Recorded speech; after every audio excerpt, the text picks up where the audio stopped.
pertanyaannya kita susun berdasarkan Vivo ya, first in first out ya. Mangga silakan. Ya, baik. Ini yang nomor 1, mungkin Bapak Ibu juga sudah membaca di situ. Aplikasi milik daerah itu diperlukan atau tidak? Karena kalau misalnya memang semua fitur sudah ada di sistem OSS, maka aplikasi milik daerah tidak dipergunakan Bapak Ibu. Tapi untuk saat ini kan untuk kedepannya memang semua fitur akan ditanamkan. Tapi memang untuk yang terkait retribusi daerah ya Bapak Ibu, NBP itu belum diakomodir sepertinya di dalam sistem ASN. Jadi itu mungkin yang bisa dipergunakan di sistem aplikasi daerah. Itu Bapak Ibu yang nomor 1. Ya, doakan saja semuanya bisa diakomodir dalam sistem OSS ya Bapak Ibu ya. Jadi nanti Bapak Ibu menggunakan dengan hak akses yang sudah diberikan untuk mengakses di sistem OSS.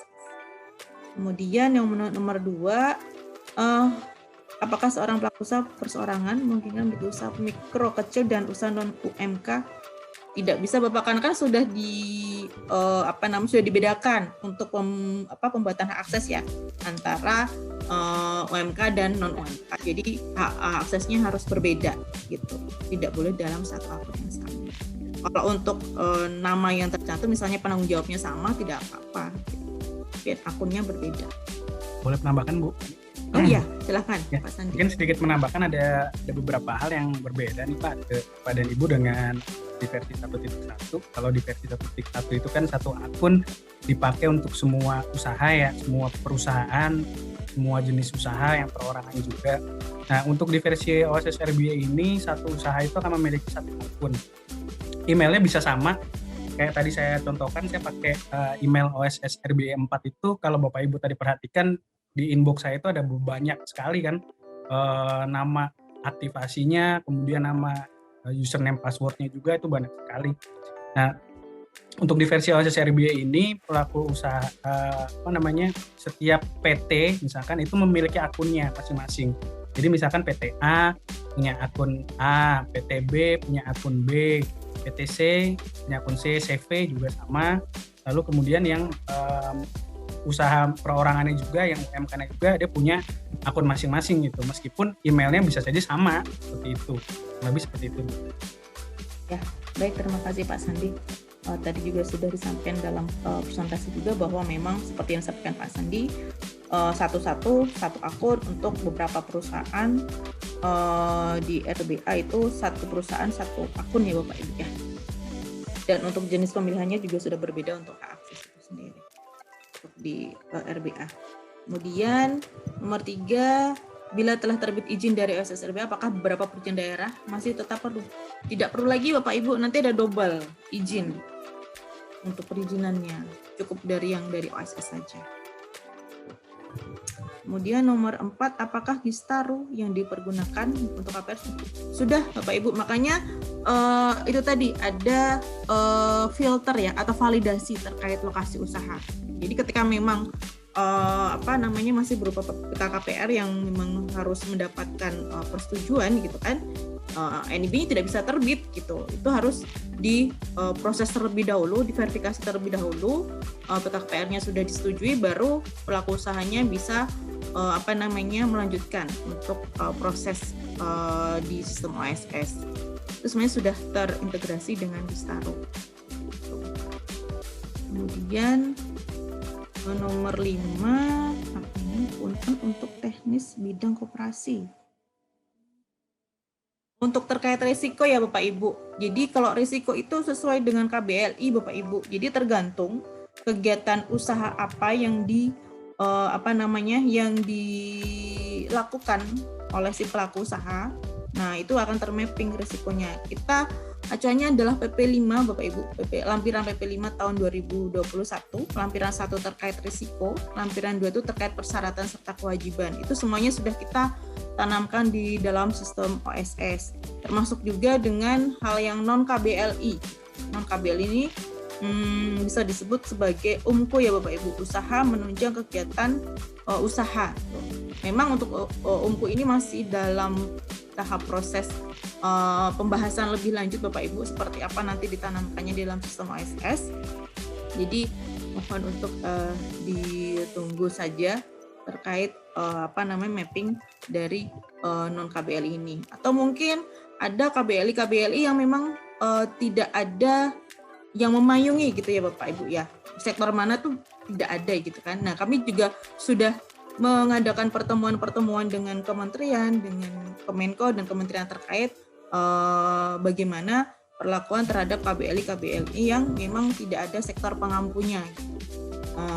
Nanti karena masih dalam tahap pembahasan, nanti akan kita infokan kemudian akan seperti apa nanti di sistem OSS. Mari tambah dikit, Bu Ani. Ya, silakan. Ya, jadi Bapak Ibu untuk penentuan risiko itu memang penentuannya itu berdasarkan kepada KBLI-nya. Jadi konsepnya adalah untuk RBA ini penentuan risiko itu sesuai dengan KBLI-nya. Jadi KBLI-nya kegiatan usahanya apa? Nah, itu nanti penentuan risikonya di situ. Jadi tidak berdasarkan kepada kegiatan usahanya. Mungkin seperti itu tambahan. Baik. Nomor 6, apakah SINAS tadi sudah disimulasikan oleh Pak Sandi ya Bapak Ibu terkait SINAS sudah terintegrasi dengan OSS ya. Jadi semuanya memang terkait OPD, DPMP-TSP, KL itu untuk mengakses OSS RBA itu menggunakan hak akses. Jadi kami sudah memberikan akun untuk pengelola, dan dengan dari akses pengelola itu nanti akan dibuatkan hak akses turunan. Mungkin Bapak Ibu OPD juga sudah menerima email terkait hak akses yang sudah dibuat oleh akses pengelola yang telah, kalau misalnya di kementerian atau lembaga itu ya ke sesamanya terkait hak pengelola nanti akan dibuatkan ke sampai dengan eselon 2. Kemudian kalau misalnya di DPMP-TSP provinsi nanti ke kepala dinasnya, kemudian nanti akan dibuatkan untuk akun akses turunan ke OPD yang menangani terkait perizinan dimaksud. Oke, yang nomor 8, sekedar informasi kami dari Kelautan dan Perikanan bahwa salah satu syarat untuk mendapatkan NB adalah NPWP, dan salah satu persyaratan NPWP adalah email dan nomor HP. Untuk nelayan kecil kami, hal itu yang menjadi penghalang sebab mereka yang kecil nomor HP terkadang lebih baik. Kalau perseorangan kami sudah fasilitasi ya Bapak Ibu. Kalau perseorangan di sistem OSS langsung diajukan.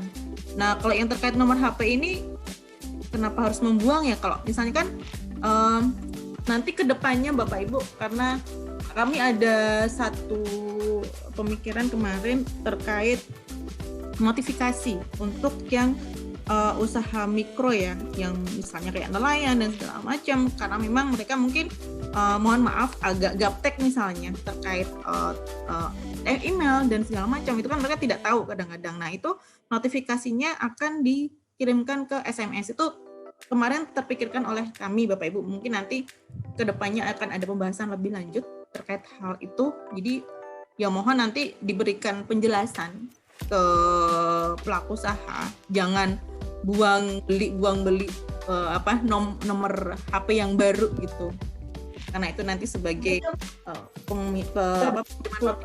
dari sistem OSS kalau nanti akan diberlakukan. Izin Bu Ani. Ya Bapak. Itu saya yang menyampaikan Bu. Ya. Ya, memang begitu loh Pak.